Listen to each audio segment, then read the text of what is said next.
Hey guys, welcome to another Take 5. I'm Dave. This is my hair. This is a lopsided camera. And this is my tote full of DVDs. I'm going to pull 5 out and talk about them in 5 minutes. Ginger Dead Man. I think I already talked about these. Maybe, I think. Love Ginger Dead Man. The first one, Gary Busey. I feel bad for him for having to resort to that, but it's our win because of how fucking amazing it is to have Gary Busey voicing a killer cookie. Second one's great, Passion of the Crust. Best fucking subtitle I've ever heard. Third one, at a roller rink, deals with time travel, is really stupid. I could deal with that, called Saturday Night Cleaver, but they got... The second one is voiced by a guy that at least kind of sounds like Gary Busey. The third one, completely different voice, and it's really bad and annoying. It actually ruins the whole movie for me. And then we're not going to talk about the Evil Bong crossover and all that later, so... No, I said we're not. We're not. Stick to the first two. I love Ginger Dead Man 1 and 2. Passion of the Crust. Phantom of the Opera. 10 million of these. Ignore the cheap-ass printed-off cover, but this was like $1 or less at Family Videos, so I don't care. This is the one with Robert Englund. It's decent. It's okay. And then, like, the last 20 minutes, or, like, just the last act goes off the rails, and I don't know what the fuck they were thinking, but it's confusing and stupid, but it's pretty good up until then. It's nice to see Robert Englund under some makeup and prosthetics and stuff, and it not be Freddy Krueger, so still worth checking out.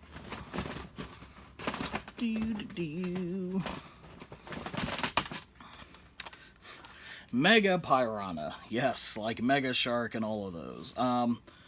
The best scene from this is eventually the Mega Piranha. They're mega because, you know, they get really giant.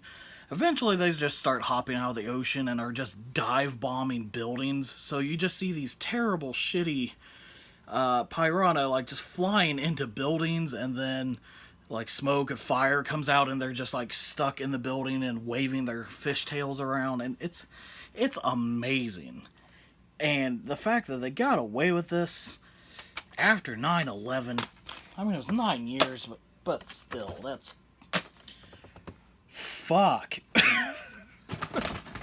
That movie's pretty good, you know, for those kind of movies. Anyway, same thing, Stung. Fucking...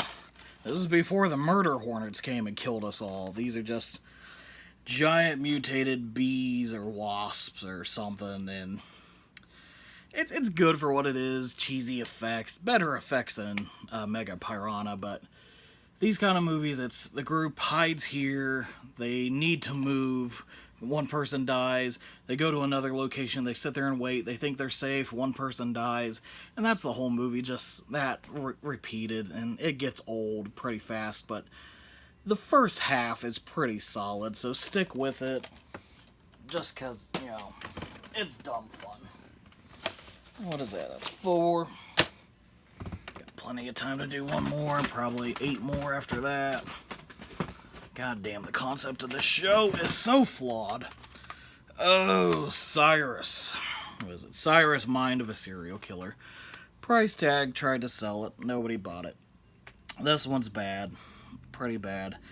It's desperately wants to be Henry Portrait of a Serial Killer or Confessions of a Serial Killer. Not that it has anything to do with Henry Lee Lucas, but it wants to be one of those kind of movies, and it just comes off as a piece of shit. Piece of shit. Moving on. Yes, we have time to do another one. Shut up. Alright, The Ugly. British, kind of hard to understand through all the accents, but this one's pretty original. Doesn't get talked about that much. A guy in an asylum being interviewed, and he sees these things called the Ugly, and they're like ghosts with like all white and black blood and stuff just coming out of their mouth. Not too much plot, not too much happens, but very underrated, pretty good, worth watching. Low budget, but yeah. Alright guys, that's it. See you next time.